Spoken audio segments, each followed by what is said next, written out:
espíritus viajeros, os damos la bienvenida y os invitamos a uniros a esta caravana espiritual.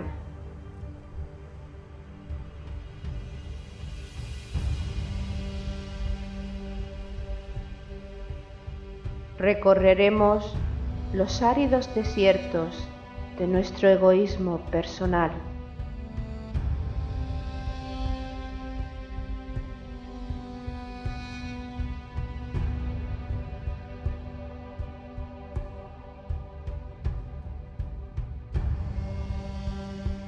Navegaremos sobre las aguas de los mares y océanos creados por nuestras emociones.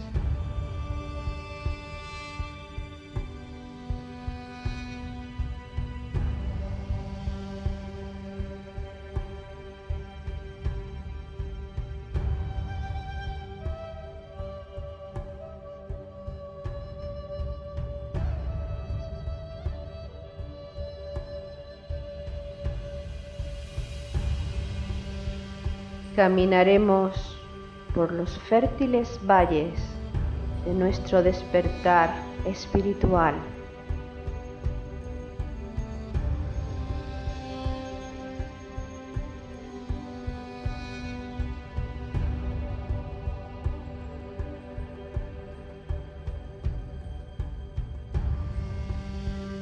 Iniciaremos el ascenso a la montaña sagrada, la morada de nuestro espíritu.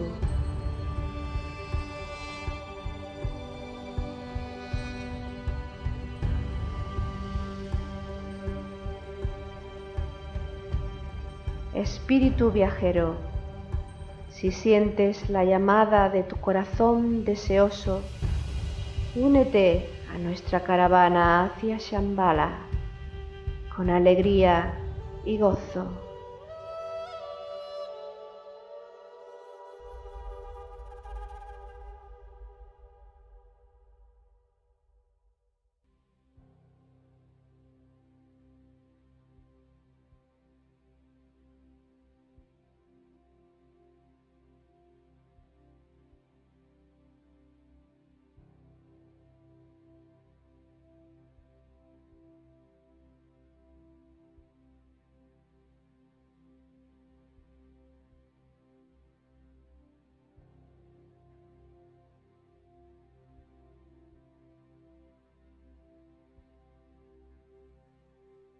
Un temblor, no de terror ni de confusión, cautiva al que entra en la morada de luz. Por esto, sin demora y sin retroceso, hagamos caso a la voz del amanecer y luchemos por alcanzar el umbral de la transfiguración. El Agni Yoga es un bautismo de fuego que hace posible la realización del ser divino en nosotros, la entrada en la morada de luz. Esta cima evolutiva no podemos alcanzarla si los cuerpos de nuestra personalidad son impuros.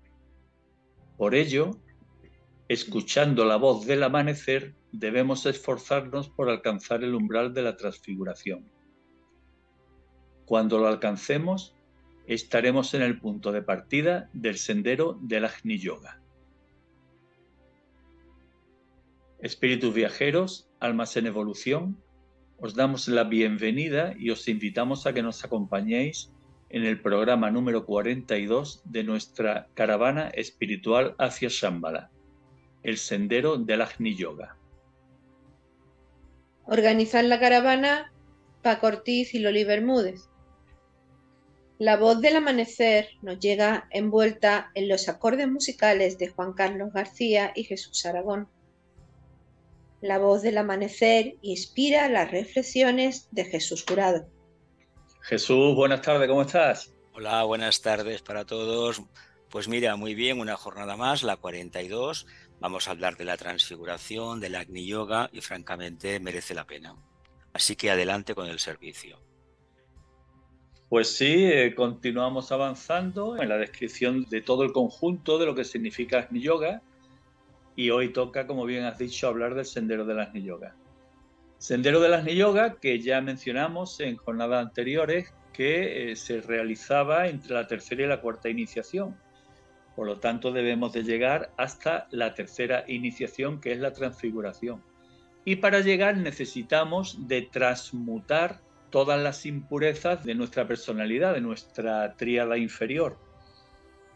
Analicemos qué es la transfiguración. En el libro Cristo, el avatar del amor sacrificial, de Thornton Saridarian, el autor nos explica que la tercera iniciación es la transfiguración, a la que los budistas llaman iluminación.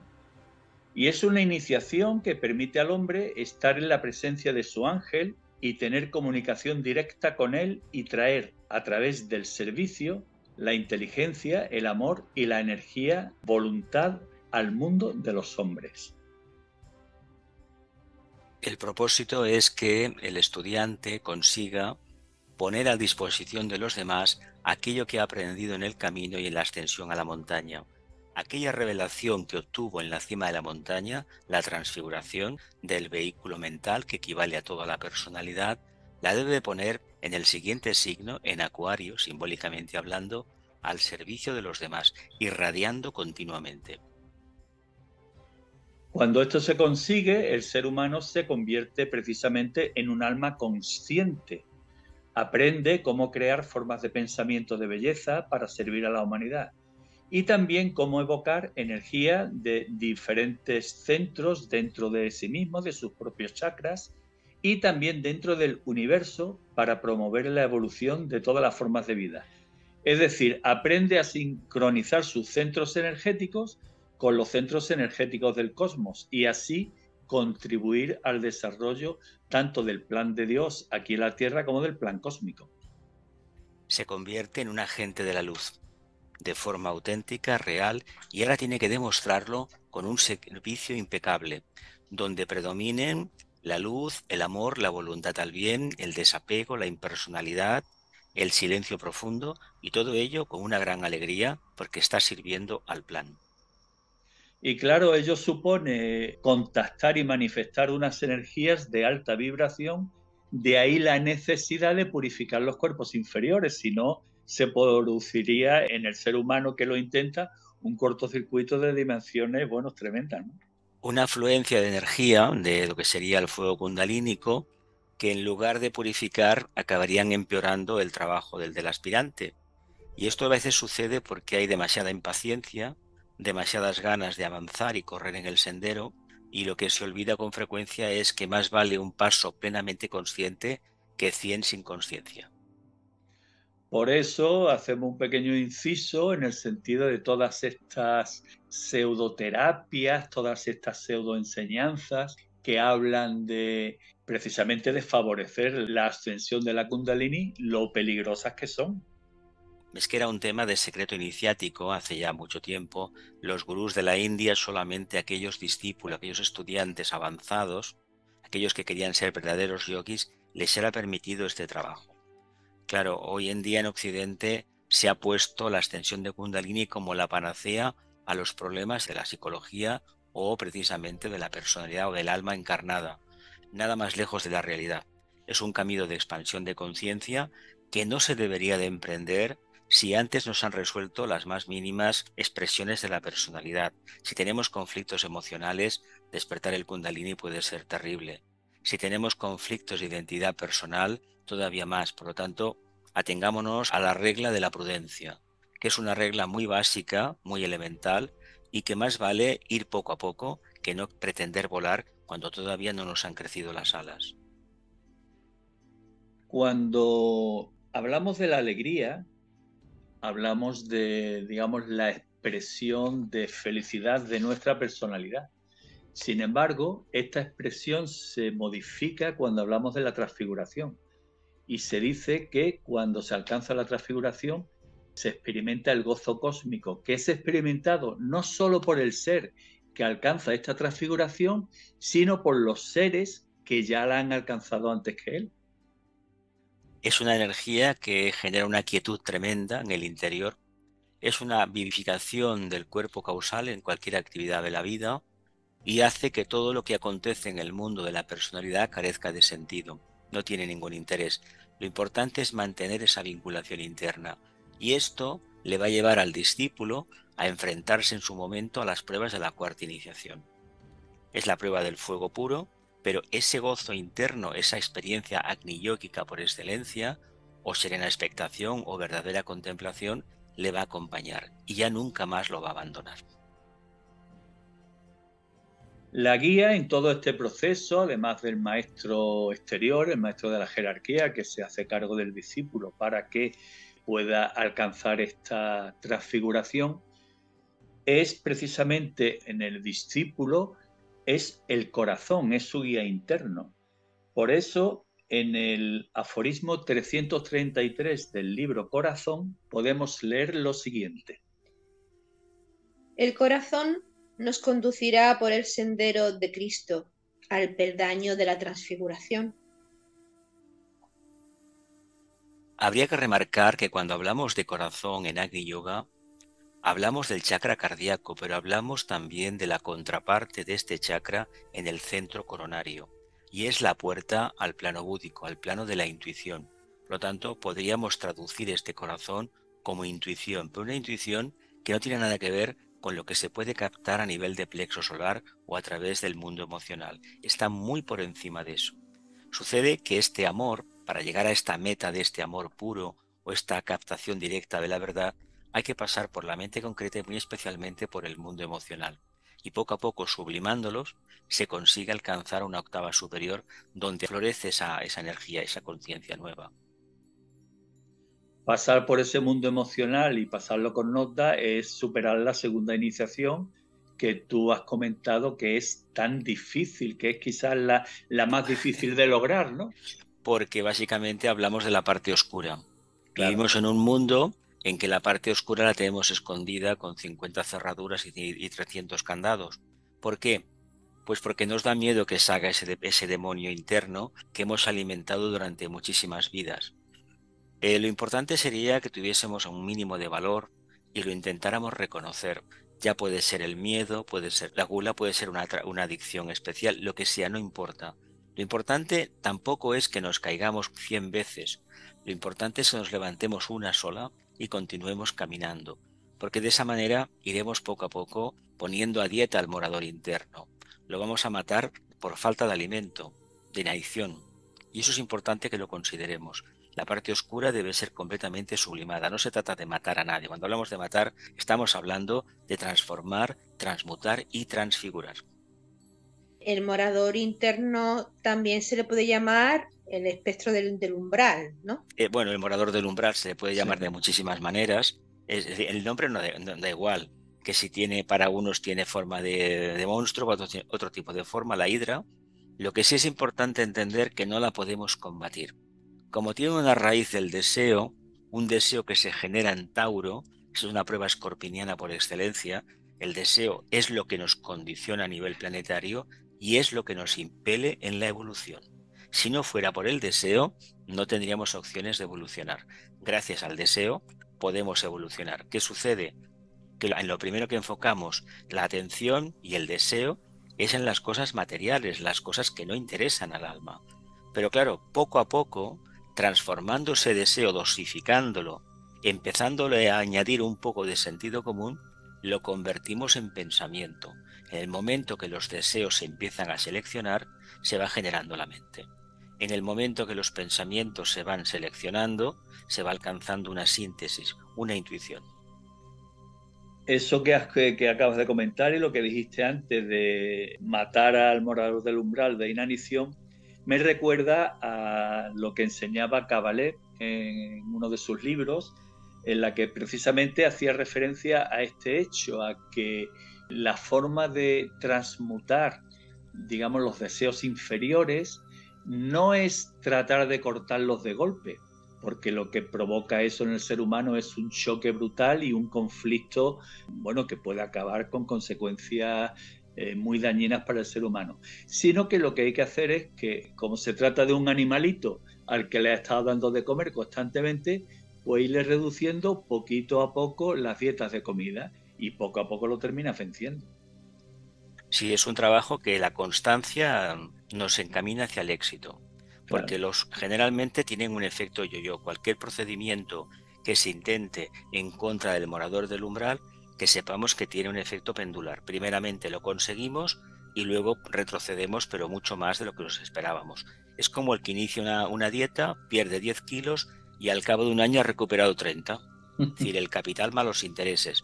Tenemos que actuar de tal manera que poco a poco podamos superar la atracción que tenemos por las cosas concretas, que es lo que alimenta al morador, y empezar a pensar en términos más abstractos y sobre todo incluyentes. En lugar de que esté el pensamiento referido a las cosas personales, al grupo, a la humanidad en conjunto, sin ponerle color, ni ideologías, ni nada de nada, simplemente la humanidad. Y poco a poco iniciamos una transferencia hacia lo más elevado de la conciencia. Ahí el morador no tiene nada que hacer. Por lo tanto, entendamos que hay que pasar esa muralla, hay que romperla en cierta medida y nada mejor que en un momento dado darse cuenta de algo que hay que nos impide, avanzar y enfrentarnos pacientemente al tema. En el aforismo leído anteriormente nos dice que el corazón nos conduce por el sendero de Cristo hacia la transfiguración. Precisamente el sendero de Cristo, la vida de Jesús de Nazaret, es un ejemplo. Es un ejemplo que nos indica el camino que debemos de seguir para alcanzar el logro que él logró. A Jesús de Nazaret en la enseñanza se le conoce como el gran peregrino. Se le menciona como el gran peregrino. Y nos dice que la vida del gran peregrino pues muestra, nos dice, sacamos la conclusión cuando leemos la enseñanza, que la vida del gran peregrino nos muestra simbólicamente las iniciaciones que debemos tomar durante el ascenso evolutivo, durante el ascenso a la montaña. Y por supuesto es un proceso que requiere de muchísimas vidas. De hecho, Torkon Saraydarian, en su libro Cristo, el avatar del amor sacrificial, escribe que el maestro tibetano dice que cuando Jesús era Josué, el hijo de Nun, tomó la tercera iniciación, según el relato del libro de Zacarías, es decir, muchísimo antes de que encarnase como Jesús de Nazaret. También nos dice Torkon Saraydarian que recorrer el sendero de las Agni Yoga entre la tercera y la cuarta iniciación es realizar el ser divino. Y Vicente Beltrán Anglada, en la charla que dio el 22 de abril de 1982, dice literalmente lo siguiente: Cuando hablo de Agni Yoga, os hablo del camino que va de la tercera a la cuarta iniciación. Es decir, que de diferentes formas, diferentes enseñanzas y diferentes maestros nos indican lo mismo, que debemos transmutar nuestra personalidad interior, lograr la iluminación y a partir de ahí recorrer el sendero que nos conduce a la liberación de la materia y al triunfo sobre la materia, que es la cuarta iniciación. Sí, pero debemos considerar que este proyecto es muy difícil. No olvidemos que vamos a deconstruir la personalidad. Primeramente, el primer golpe va a ser el morador del umbral en el sentido figurado, pero después nos tenemos que desconstruir la mente y vivir esencialmente de la intuición. Y eso es un proceso largo porque tenemos muchísimo apego y lo último que hemos generado los humanos es precisamente la mente. Y en esta quinta raza, la Arya, precisamente la mente tiene que alcanzar el sumum. Claro, ¿la mente qué problema tiene? Que hasta que no se convierte en mente abstracta, pensamiento abstracto, no deja de ser una mente que parte de los 5 sentidos como fuente de información, que trabaja la discriminación y que poco a poco va alcanzando discernimiento y sabiduría o intuición, pero es un proceso lento, no es espontáneo. Lo del deseo sí que da resultados espontáneos, pero el tema de la mente superior, de la meditación, de la profunda reflexión, hay que picar mucha piedra. Vamos, que nos quedan 1 o 2 telediarios, poco más o menos. Bueno, docenas, yo diría docenas, no pasa nada. Docenas, ¿no? O docenas de cientos o de miles. Depende. En fin.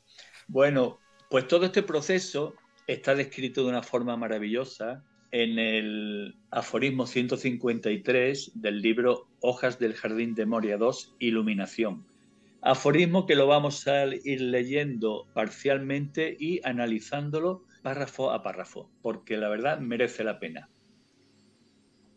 La estrella de Allahabad señalaba el camino, y así nosotros visitamos Sarnath y Gaya. Encontramos por doquier la profanación de la religión. En el camino de regreso, bajo la luna llena, resonaron las memorables palabras de Cristo. El aforismo comienza mencionando 3 localidades geográficas: Allahabad, Sarnath y Gaya, localidades que tienen gran trascendencia. Allahabad se cree que es el lugar donde Brahma hizo el primer yana u ofrenda a la divinidad. Sarnath se considera la primera ciudad en la que Buda predicó el budismo. Y Gaya, Bodh Gaya, es el lugar donde alcanzó la iluminación el príncipe Siddhartha. Es decir, existe una línea conductora entre estos grandes avatares y posteriormente Jesús el Cristo. Sí, en el fondo fue preparar el camino. El Buda nos enseñó que Dios básicamente es luz. Y el Cristo vino a decirnos a través del discípulo Jesús, a decirnos que Dios es también amor.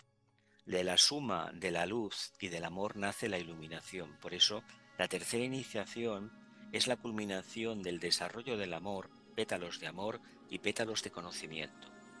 Luego llegaremos a la cuarta cuando llegue el momento y ahí tendremos ya los pétalos del sacrificio funcionando. Pero hay que tener en cuenta que el proceso es muy lento y cuando se dice lento se insiste en que debe ser plenamente consciente y vivido.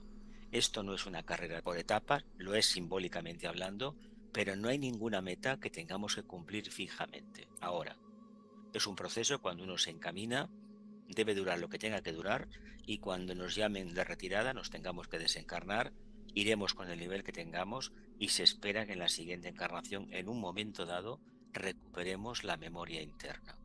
Pero, como no lo sabemos lo que nos va a pasar, se nos pide que estemos muy atentos y muy conscientes de lo que hacemos en este momento y nos olvidemos por completo de planificar un futuro o de recordarnos de un pasado, porque ni el futuro ni el pasado existen, solamente existe el presente. Y en el Agni Yoga muchísimo más. Pues sí. Prosigue el aforismo y nos describe el proceso de una caravana que va realizando su marcha por el desierto y que durante la noche pierden el rumbo. El guía de la caravana pues se desorienta y pierde el rumbo. Comienza a buscar la forma de recuperar la senda perdida y entonces el guía encuentra a Cristo sentado sobre una pequeña duna que está mirando las arenas, inundadas todo por la luz de la luna. Entonces el guía de la caravana le comenta a Cristo: nos hemos perdido, debemos esperar a la indicación de las estrellas. Ante este comentario que le hace el guía de la caravana a Cristo, este le responde: Rasul Moria, ¿qué es un camino para nosotros cuando el mundo entero nos está esperando? Este párrafo es muy significativo porque nos dice que el guía de la caravana es Rasul Moria. Esto es en el texto en inglés. En la traducción al español de la página de Agni Yoga Society, en lugar de Rasul Moria pone Rasul M mayúscula punto. Y también en la edición que hace del libro Hoja de Jardín de Moria, editorial SR, nos describe a Rasul como Rasul ibn Rahim, un personaje que acompañó y enseñó a Jesús durante más de 7 años. Sea como fuera, el personaje hace referencia a un guía espiritual que va de la mano de Cristo, porque precisamente es Cristo quien le dice que es un camino para nosotros cuando el mundo entero nos está esperando. Es una forma de dar a entender que lo importante, no debemos estar centrados en las cosas concretas. Se nos pide que estemos muy atentos en el aquí y en el ahora, pero nuestra conciencia ha de abarcar lo máximo posible. Pero al mismo tiempo tener los pies en tierra. Es bastante difícil, pero en el fondo lo que nos están indicando que no perdamos el tiempo en menudencias. El camino no lo hemos perdido, el camino interno. El camino físico aparecerá, lo encontraremos, pero para ello debemos estar centrados en la parte más elevada posible, para que la intuición pueda florecer. El aforismo prosigue en su relato. Entonces, tomando su cayado de bambú, trazó un cuadrado alrededor de la huella de su pie, diciendo, en verdad, por pies humanos. Y haciendo la huella de la palma de su mano, la rodeó también con un cuadrado, y dijo, en verdad, por manos humanas. Estos dos pequeños párrafos en los que toma especial relevancia la expresión en verdad por pies humanos, en verdad por manos humanas, precisamente nos describe que nosotros debemos seguir el ejemplo que siguió Jesús de Nazaret, el gran peregrino. Por eso él marca en el interior de un cuadrado, que es el símbolo de la materia, la inscripción de su pie.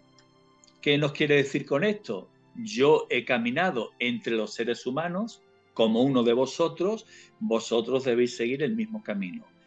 Y al inscribir la palma de su mano en el otro cuadrado, es decir, en la materia, lo que indica es precisamente que él construyó en su vida, a base de todas sus acciones, de todas sus reflexiones, de todos sus aprendizajes, construyó su templo interior. Y nosotros debemos hacer exactamente lo mismo que él. Una forma simbólica de decir que recorrió el sendero.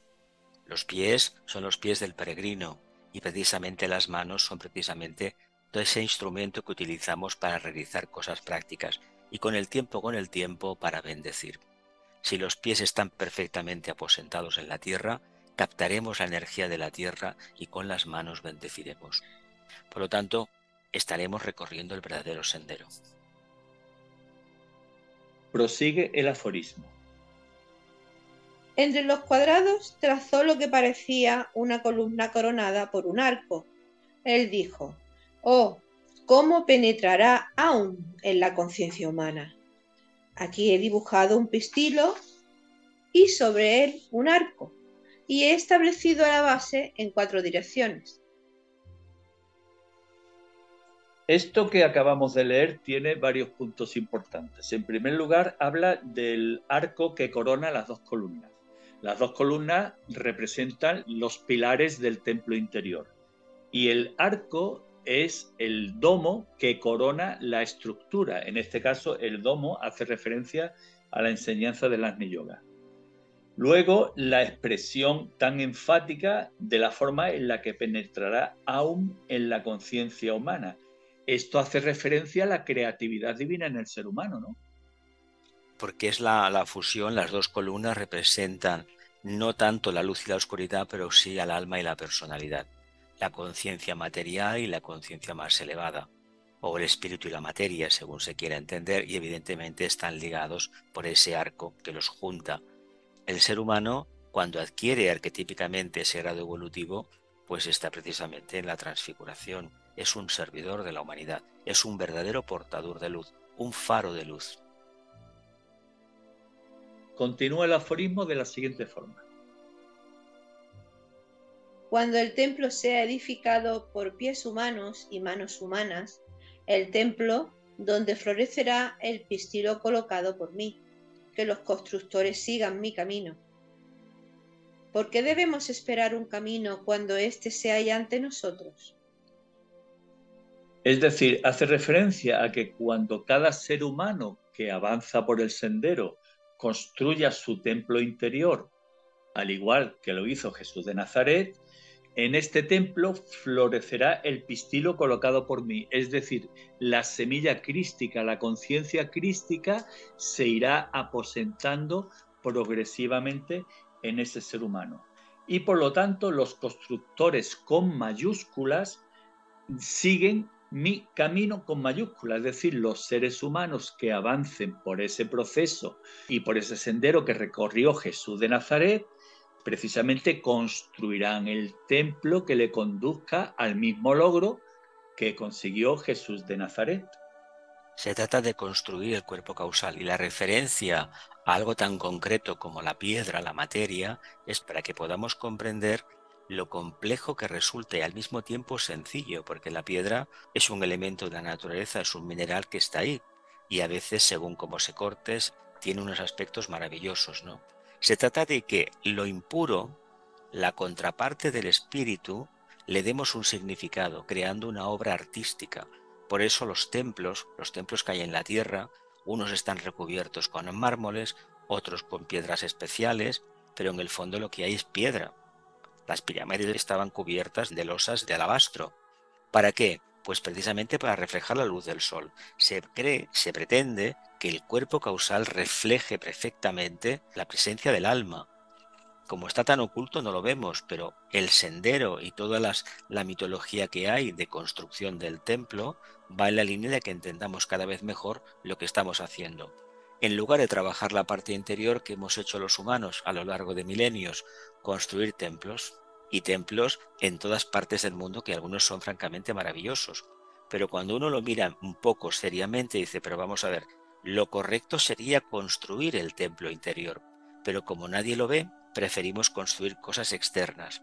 No obstante, hay que insistir que esos templos, simbólicamente hablando, ya no tocan en esta época, ya no son de este momento, y lo que hay que trabajar es el templo interior y sobre todo expresarlo con alegría, sobre todo alegría, determinación, una mente muy Bien lo has clara dicho. y un gran amor a todo lo conocido, a todos los reinos de la naturaleza y por supuesto al humano y al débico. Por eso precisamente esta lectura que hemos hecho plantea una pregunta. ¿Por qué debemos esperar un camino cuando éste se halla ante nosotros? ¿Por qué tenemos que ampararnos en lo externo cuando el verdadero camino está en nosotros? A lo mejor es por falta de confianza. A veces lo vemos tan claro, que nos da miedo equivocarnos, lo dejamos de lado porque pensamos que es un error. Y a veces, con los años se descubre que lo más sencillo, lo más eficaz, van de la mano y que solamente nos falta un empujoncito de confianza, una poca confianza, para perseverar. No olvidemos que en el camino espiritual uno cambia radicalmente. Lo que piensen los demás o opinen es asunto de ellos, no nuestro. Nosotros no debemos de pensar y hablar mal de nadie. Si los demás nos critican, no pasa absolutamente nada. Los podemos bendecir igualmente. Precisamente lo que has comentado, pues lo he reflexionado yo en bastantes ocasiones, ¿no? Que el gran problema que tenemos en la búsqueda espiritual es tener confianza en nosotros mismos, creernos que somos capaces de hacer lo que otros ya han hecho. Sí, es una pena que se pierda la confianza interna. A veces no se ha tenido nunca. Hay que reconocer que el gran problema de la raza humana es crecer con un mínimo de equilibrio. No, en el planeta Tierra equilibrio en el cuarto reino no hay, sobre todo en la etapa de la infancia y la juventud. Es muy difícil conseguirlo, de ahí los grandísimos problemas que hay con muchos niños, niñas que no acaban de encajar muy bien en este sistema competitivo. Claro, si hemos crecido mínimamente bien, evidentemente estamos preparados para avanzar más rápidamente y de forma más segura. También hay que decir una cosa, no por mucha acumulación de objetos, placeres, caprichos, uno va a crecer internamente mejor. Son antagónicos. La adquisición de objetos materiales y la espiritualidad están reñidas, a no ser que uno tenga una grandísima capacidad de desapego. Bien, el aforismo tiene algunos párrafos más, pero bueno, no vamos a proceder a su lectura. Quien esté interesado ya sabe cuál es el aforismo, lo puede buscar y le invitamos a que reflexione profundamente en cada párrafo que en él se expresa. Lo que sí queda claro es que el aforismo pues, expresa el sentir de la enseñanza de las yoga, que es precisamente tomar como ejemplo la vida de Jesús de Nazaret. No tiene por qué ser literalmente, evidentemente, pero simbólicamente, porque al fin y al cabo enseña cuál es el proceso y cuál es la etapa final del proceso, que es ese sendero de las yoga que nos invita a recorrer de una forma tan bella. Creo que la jornada ya es hora de que toque a su fin, puesto que se ha expresado, se ha desarrollado, creo que con bastante profundidad, lo que significa el sendero de las yoga. Ahora toca a cada uno de nosotros interiorizarlo, reflexionar sobre ello y tratar de aplicar las enseñanzas esotéricas y las enseñanzas que nos han transmitido los grandes maestros, entre ellos, por supuesto, el propio Jesús de Nazaret, y aplicarlas en la vida. Y con ello os invito a que expongáis vuestra última reflexión. Es interesante hablar del Agni Yoga y de la transfiguración, porque es una etapa en la cual la parte humana queda ya trascendida en el grado, en la línea de que en el campo de trabajo, de que solamente se expresa el alma. Ahora, ¿qué acontece después de la transfiguración? Si antes de la transfiguración nos levantábamos, sacábamos agua del pozo, estos aforismos que vienen, estas ideas que vienen de Oriente, hay que decir que ha cambiado. Ha cambiado que tenemos más conciencia y mayor capacidad de irradiar. Se trata de irradiar, de exhalar el contenido del alma, de evocarlo, de ponerlo al servicio de los demás. Y de esta manera no nos vaciaremos nunca. Cuanto más demos, más tendremos, pero ya sabemos que no nos podemos quedar con nada de lo que recibimos. Claro, eso es como lo del deseo, como transmutar lo que es el deseo siempre hacia afuera, en lo que es lo superficial, que al final vamos a dejarlo aquí siempre, transmutar ese deseo hacia la zona espiritual, que sería pues lo que estás diciendo, Jesús, es intentar por todos los medios que el contacto con el alma sea a través del vehículo humano y de la personalidad humana, que esto es el pensamiento, el sentimiento y los actos, ¿no? La capacidad de actuar. Con lo cual así se haría un servicio y sería el alma a través de nosotros quien lo haría hacia toda la humanidad, y por supuesto, claro, ahí ya el desprendimiento es absoluto, porque tú solamente sirves de vehículo, pero además de vehículo con conciencia, no inconscientemente. Muchas veces buscamos lo superior sin saber realmente lo que buscamos, sin conocer realmente las consecuencias de lo que buscamos, y eso a veces nos lleva a perdernos en el camino. De ahí la importancia que lo superior se convierta en nuestro objetivo, digamos, a largo plazo. El faro que nos transmite su rayo de luz, que nosotros percibimos y sabemos que tenemos que dirigirnos hacia el foco de ese rayo de luz. El foco de ese rayo de luz es la divinidad. Y precisamente la enseñanza del Agni Yoga, junto con otras enseñanzas, lo que nos dice es que la divinidad la tenemos en nosotros. Ahora bien, debemos adquirir la capacidad de manifestarla. Para adquirir esta capacidad de manifestarla, precisamente nos da una serie de herramientas. Y las herramientas se sintetizan en el conocimiento de las leyes universales que rigen toda evolución de forma de vida en el cosmos. Se centra en la explicación de las causas y efectos que condicionan la vida de toda forma de vida en el cosmos, y que los seres humanos que estamos dotados de conciencia debemos precisamente de poner los 5 sentidos de nuestra conciencia en descubrir esas leyes, esas causas y esos efectos. Cuando esto lo hagamos conscientemente, adquiriremos la capacidad y el compromiso con nosotros mismos de tratar e intentar de descubrir cuáles son nuestros puntos débiles, cuáles son aquellos aspectos que debemos de purificar y el proceso que debemos de seguir para purificarlos. En definitiva, sabemos que nuestra obligación no es buscar, nuestra obligación más cercana, más próxima me refiero, no es dirigirnos hacia el foco de luz, es descubrir nuestras impurezas para adquirir la capacidad de transmutarlas y que aquel foco de luz que está en el horizonte, de modo espontáneo, surja de nuestro corazón y nos convirtamos, sin afán de egoísmo, en un foco de luz para el resto de nuestros hermanos. Jesús el Cristo recorrió y culminó el sendero del Agni Yoga. El yoga del corazón está vinculado inseparablemente con el infinito y la jerarquía.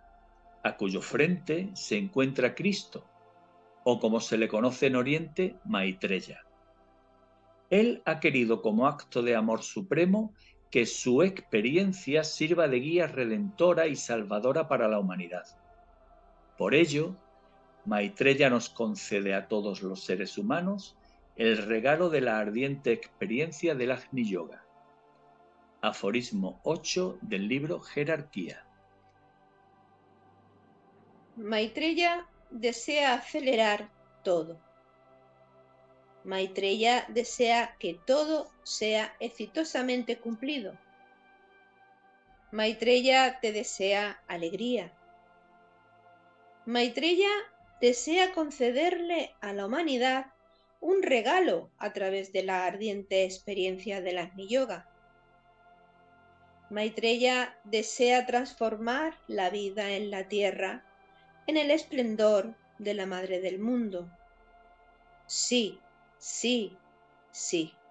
La belleza de la vida es ilimitada.